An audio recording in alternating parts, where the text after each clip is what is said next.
It's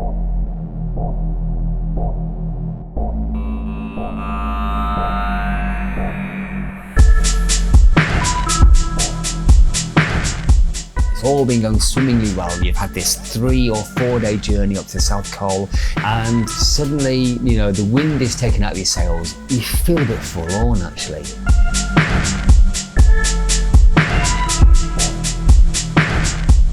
And we started climbing up, and then suddenly we stopped. We're looking around to see what was going on.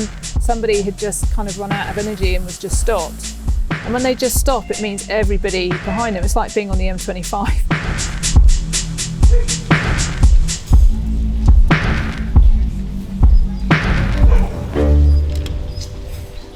So my name's Tim Mosedale. I'm a bed and breakfast owner here in Keswick, and I'm also an expedition leader, primarily on Ama Dablam, but also on Everest. My first summit was with a bunch of friends, 2005, North Side, small group, really experienced fellow climbers, and that was a hoot. And that was my first time on the mountain. I hadn't really thought about climbing the mountain until I heard about them going on their expedition. I didn't realise that I would be going back until an opportunity arose for me to gather a group of private clients. And that then sowed the seed for wanting to go back in 13, 14, 15, etc. In total, 6 summits, 1 on the north, 5 on the south.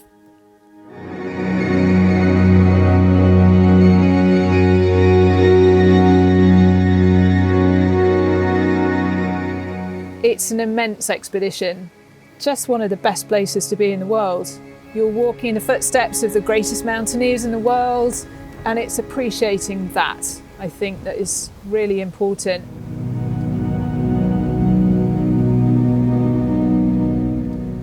My name's Jo Bradshaw, I am 48 and I'm an outdoor instructor and expedition leader.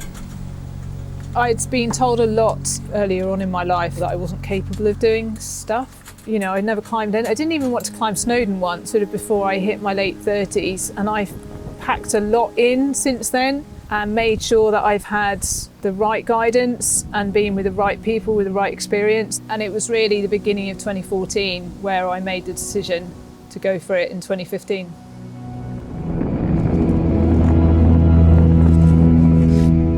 It's got an allure to different people for different reasons. I think some people see it as a culmination of their 20, 25, 30 years of experience and putting all those skills to the test. There's other people who, they see the programme on telly, they read the book, they read an article in the National Geographic and they are inspired. Now, again, that might lead to a 15-year journey, but nowadays I think some people are seeing the article, seeing the programme and trying to do it in 9, 10, 11 months. And they throw themselves in at the deep end. That in itself is a recipe for disaster. So.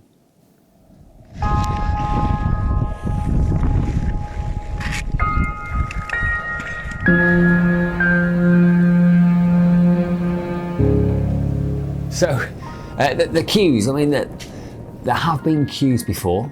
I have been stood in that queue 2016. I mean, we thought we were setting off in reasonable time. And before you know it, there's this line.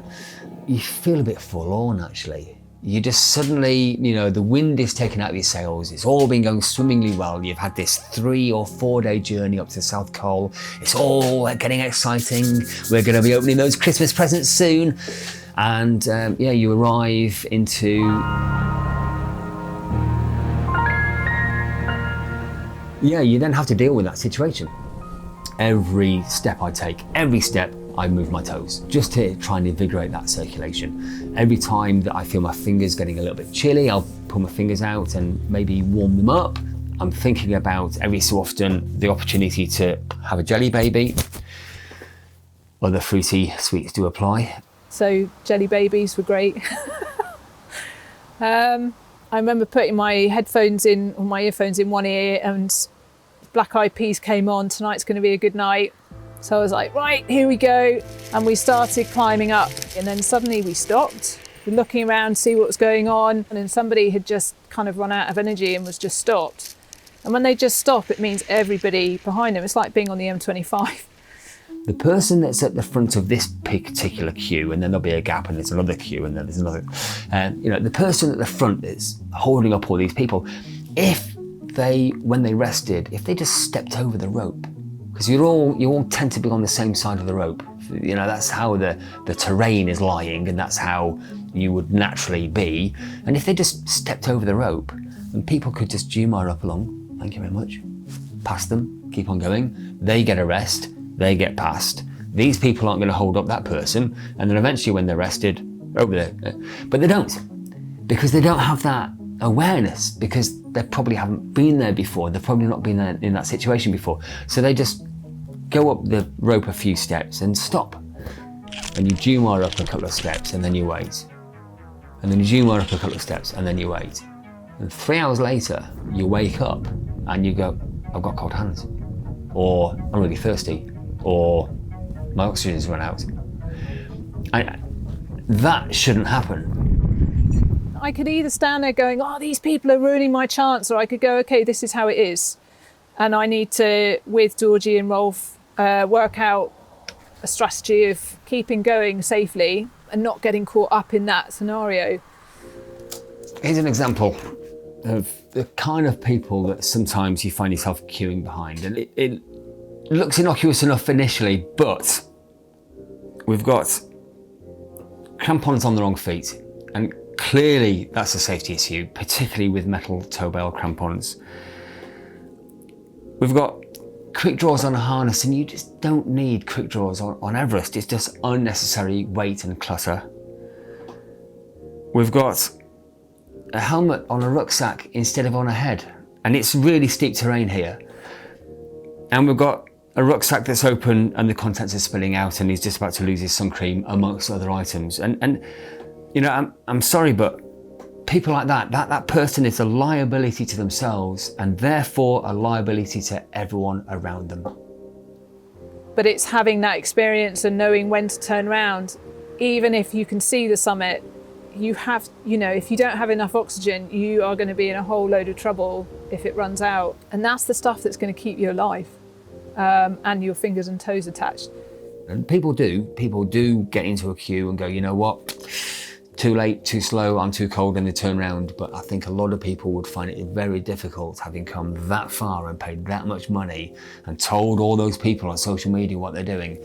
I think there's a lot of people who would find it very difficult to make that decision. So people aren't necessarily dying from being in a queue.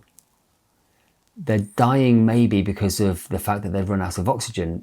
But the reason why they've run out of oxygen is because they were in the queue. And they haven't got access to spare oxygen because they're with the wrong team.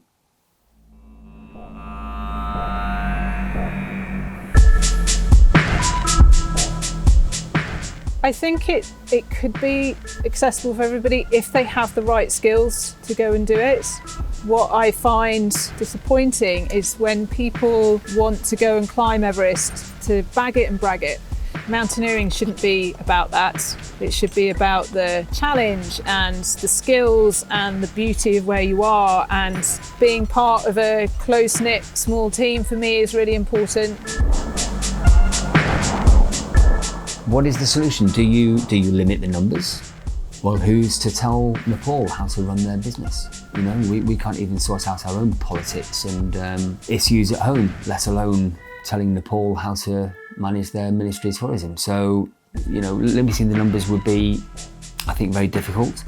But I think that the blame can't be laid in one place. It can't be laid just within the Nepali government. There has to be a responsibility by the expedition companies, whether they're Western based or Nepali based, about who they take onto the mountain. And if the clients aren't up to the job, then they shouldn't be allowed to go higher, because they're putting everybody's lives at risk. I mean, every spring it's going to get a kicking. Every spring it's going to be in the news. I think it gets more bad press than it deserves. I don't think people fully understand Everest.